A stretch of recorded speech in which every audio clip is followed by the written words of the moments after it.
Video' editing Dhanjit.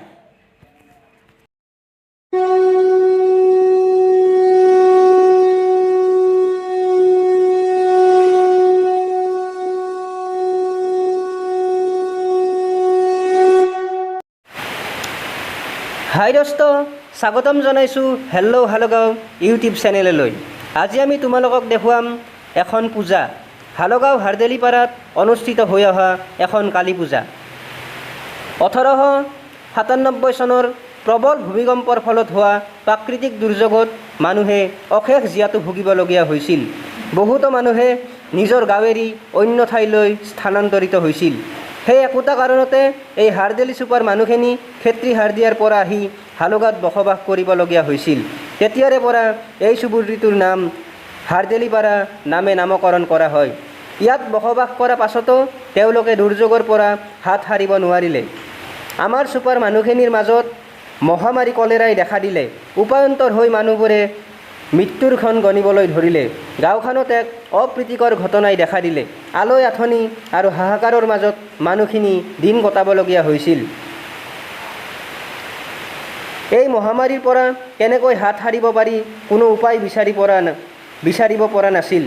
তেতিয়া সেই সময়ত কোনোবা এজন দৈৱজ্ঞ আহি ক'লে যে তোমালোকে বলি বিধান দি মা কালীক পূজা কৰিলে এই মহামাৰীৰ পৰা ৰক্ষা পাবা।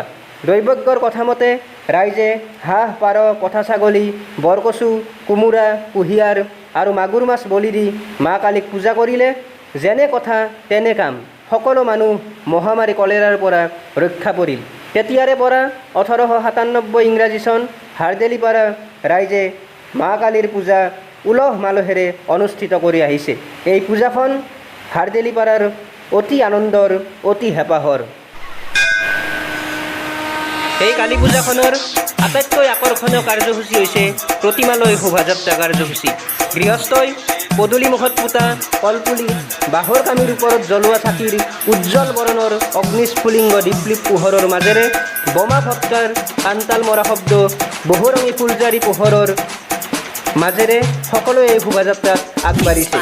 এই শোভাযাত্ৰা হাৰদেলিপাৰা ৰাইজৰ সৃষ্টি, কৃষ্টি আৰু সংস্কৃতিৰ আদৰ্শস্বৰূপ।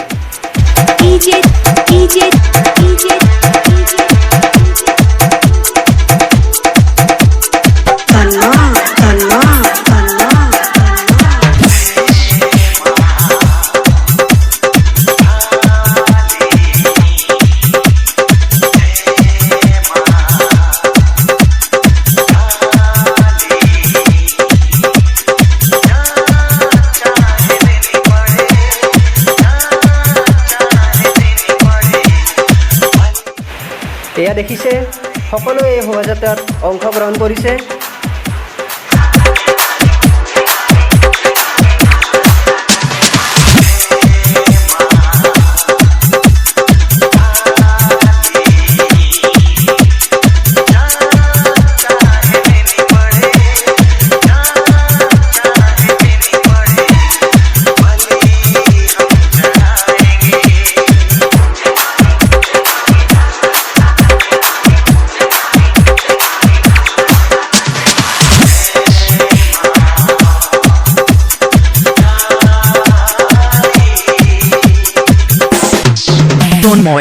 Don Moy.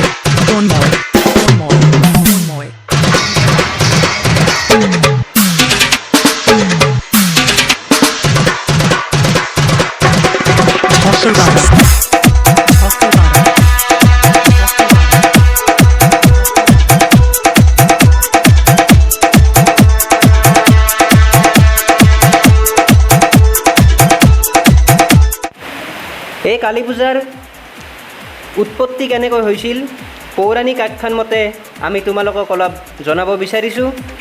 এসময়ত ৰক্তবীজ নামৰ অসুৰ এটাই সকলোতে হাহাকাৰৰ সৃষ্টি কৰিছিল। দেৱতাসকলৰ সিংহাসন কাঢ়ি আনিছিল। তেতিয়া উপায়ন্তৰ হৈ দেৱতাসকলে মহাদেৱৰ আগত স্তুতি কৰিছিল আৰু তেতিয়া মা পাৰ্বতীয়ে মা কালীৰ ৰূপ লৈ সেই ৰক্তবীজক নিধন কৰিবলৈ ওলাই আহিছিল। ৰক্তবীজক নিধন কৰোঁতে তেওঁৰ এটুপ তেজ যদি মাটিত পৰে তেনেহ'লে 10টা ৰক্তবীজৰ আৰু জন্ম হৈছিল। তেতিয়া উপায়ন্তৰ হৈ মা কালীয়ে শেষত তেওঁক নিধন কৰি এই পাত্ৰত তেজ লৈ নিজেই পান কৰিছিল। তেতিয়া মা কালী এফালৰ পৰা অসুৰসকলৰ ধ্বংসলীলা আৰম্ভ কৰিছিল। এই ধ্বংসলীলাৰ পৰা কোনেও তেওঁক বচাব পৰা নাছিল। তেতিয়া উপন্তৰ হৈ দেৱতাসকলে মহাদেৱৰ আগত স্তুতি কৰিলে আৰু শেষত মহাদেৱে মা কালীৰ গমন পথত শুই পৰিছিল। আৰু মা কালীৰ গমন পথত শুই পৰোঁতে মা কালীৰ ভৰি যেতিয়া মহাদেৱৰ বুকুত পৰিছিল তেতিয়া তেওঁ জিভা উলিয়াই দিছিল। আৰু তেতিয়া স্বৰ্গৰ পৰা দেৱতাসকলে পুষ্পাঞ্জলি প্ৰদান কৰিছিল। আৰু তেতিয়াৰে পৰা সকলোতে স্বৰ্গ মৰ্ত্য পাতালত এই মা কালীৰ পূজাখন অনুষ্ঠিত হৈ আহিছে।